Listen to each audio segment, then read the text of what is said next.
warahmatullahi wabarakatuh. Friendku semua dimanapun kalian berada, berjumpa kembali dengan podcast Cerita Y. Kali ini saya akan membacakan sebuah cerita yang berjudul Arwah Korban Kecelakaan yang Masih Betah di Rumah Sakit, ditulis oleh Rizky Prasetya. Selamat mendengarkan. Rumah sakit memang sumber cerita horor. Sebutkan apa saja cerita hantu yang kau tahu. Rumah sakit punya cerita angker yang sama.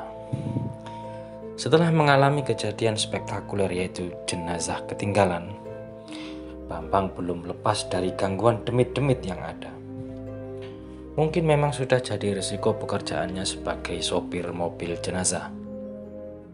Harus dekat dengan yang sudah mati. Tapi tentu saja Bambang menerima resikonya dengan berlapang dada untuk mencukupi kebutuhannya.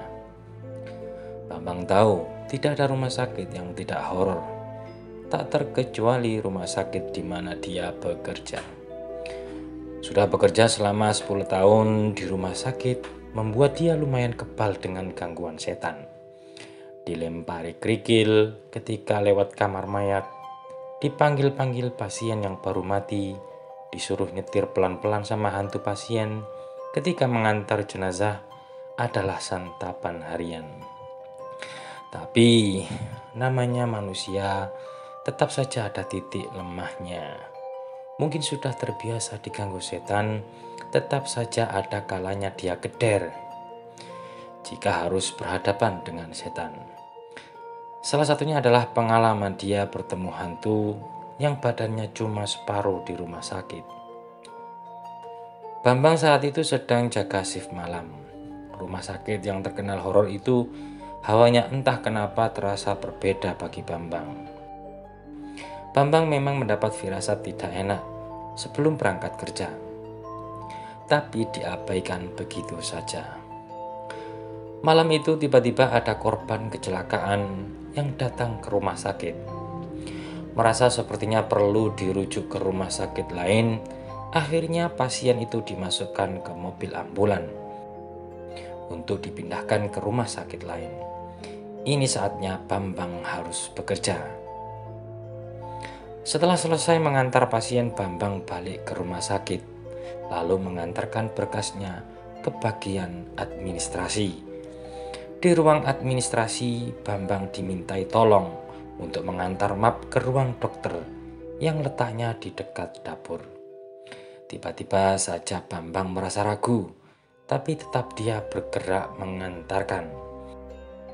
Ruangan dokter ini hanya semacam ruang kecil untuk dokter istirahat, semacam tempat santai. Masalahnya adalah ruangan ini lumayan ada di ujung rumah sakit dan tidak selalu ada orangnya, apalagi di malam hari. Penerangan yang kurang membuat daerah itu makin terlihat menakutkan. Dengan semboyan, setan ora doyan, demit orang tulit, penting untuk duit.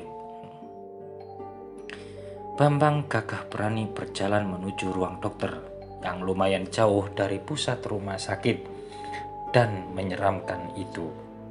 Tapi di kejauhan Bambang melihat ada bayangan manusia di depan ruang dokter tersebut. Syukurlah aku gak sendiri, pikir Bambang.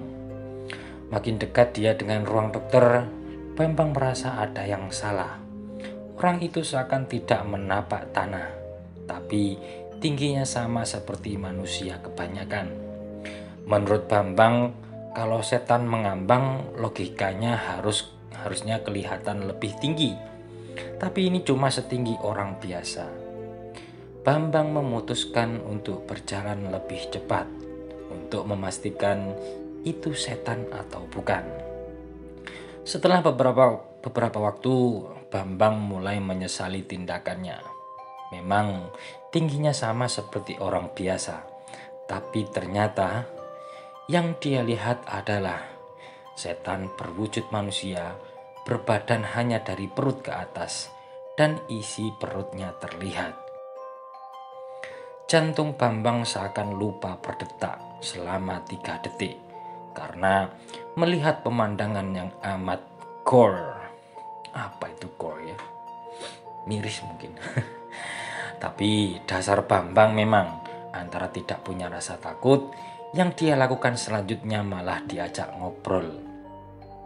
"Pak, ada dokternya nggak di situ?"